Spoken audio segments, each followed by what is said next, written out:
Observateurs internationaux, tout se déroule comme prévu. Les observateurs internationaux sont à pied d'œuvre très tôt dans la matinée. Selon leur première constatation, tout se déroule comme prévu. L'arrivée du matériel destiné aux différents bureaux de vote, l'heure d'ouverture des bureaux de vote, ainsi que l'organisation générale des scrutins jumelés, à savoir le deuxième tour des présidentielles et les élections législatives. Il fasse beau ce matin, donc pour l'instant les gens votent et j'ai vu que ça se passait relativement bien.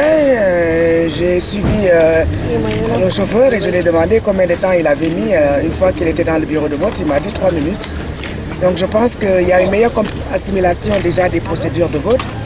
Il y a également un bon engouement parce qu'à 6 h du matin, il y avait déjà foule dans certains bureaux et les gens ont mis presque une heure. Tout ce que je peux dire, c'est vraiment appeler les gens à voter et en masse avant que le temps change parce qu'on est en pleine saison cyclonique et généralement à partir de 14 h, on prévoit des orages et que tout le monde puisse retourner tranquillement à la maison et puis attendre paisiblement les résultats. Est-ce que vous avez eu vent de petits couacs comme au premier tour? Il y a eu des problèmes d'arrivage d'urnes, peut-être un nombre de bulletins insuffisant? Non, pour les urnes, on a vraiment pris les devants en déjà différenciant la couleur des couvercles. Donc il y a du vert pour les parlementaires et du rouge pour les présidentielles. Hier soir, il y avait encore des retards au niveau de la commune d'Anosibé-Anal, donc dans le district, dans la région de Tamatave.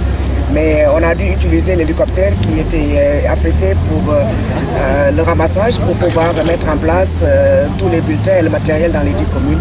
Donc jusqu'à très tard hier soir, les hélicos ont opéré pour pouvoir assurer l'emplacement du matériel.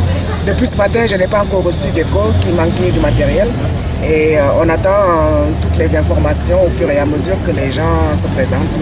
Mais pour l'instant, les gens semblent avoir domestiqué les procédures, y compris pour le double vote, et ça se passe très bien. Donc là, je suis là en train d'attendre un des candidats au présidentiel et puis m'enquérir un petit peu du déroulement du scrutin.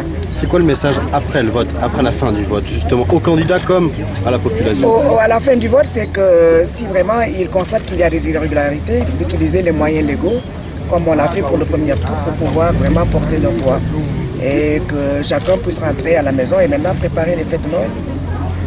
Ce que nous avons observé jusqu'à maintenant, c'est que tout se passe normalement avec la normalité. Les bureaux de vote sont ouverts dans l'horaire prévu.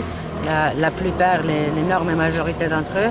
Les matériels de votation étaient arrivés, les listes électorales aussi. Alors, en général, tout se passe bien. On n'a pas des rapports de nos observateurs qui, comme vous le savez, sont déployés partout dans le pays, dans 21 régions du pays. Et nous avons 123 observateurs et ils n'ont pas rapporté des problèmes majeurs.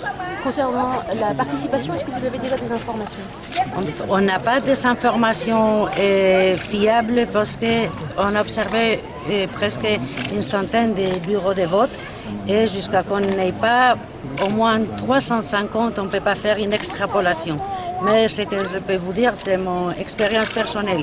Ici à Tana, et il y avait des participations dans les bureaux de vote où j'étais, mais ça, on ne peut pas extrapoler à la participation générale au pays. La femme de Jean-Louis Robinson disait tout à l'heure que quand il votait, elle avait entendu parler de cas de fraude un peu partout dans le pays.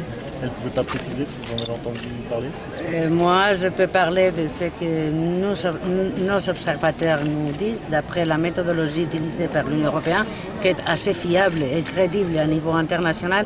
Et pour l'instant, on n'a pas reçu des informations sur ces cas-là et on va continuer l'observation pendant toute la journée, la clôture des votes, les scrutins des votes, les ramassements, la récollection des votes et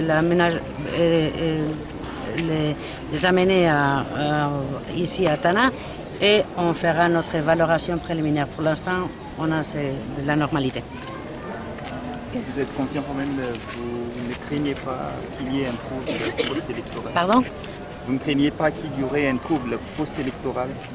Je ne peux pas préjuger ce qu'il va voir, mais nous avons parlé avec tous tous les acteurs qui sont compromis, pas seulement les candidats et les partis politiques, mais aussi avec les institutions, la société civile, et tous ces acteurs sont compromis avec le processus démocratique. Et on espère que tout va suivre dans ces lignes s'il n'y a pas de problèmes. Et pour l'instant, nous n'avons pas observé pour l'instant des problèmes.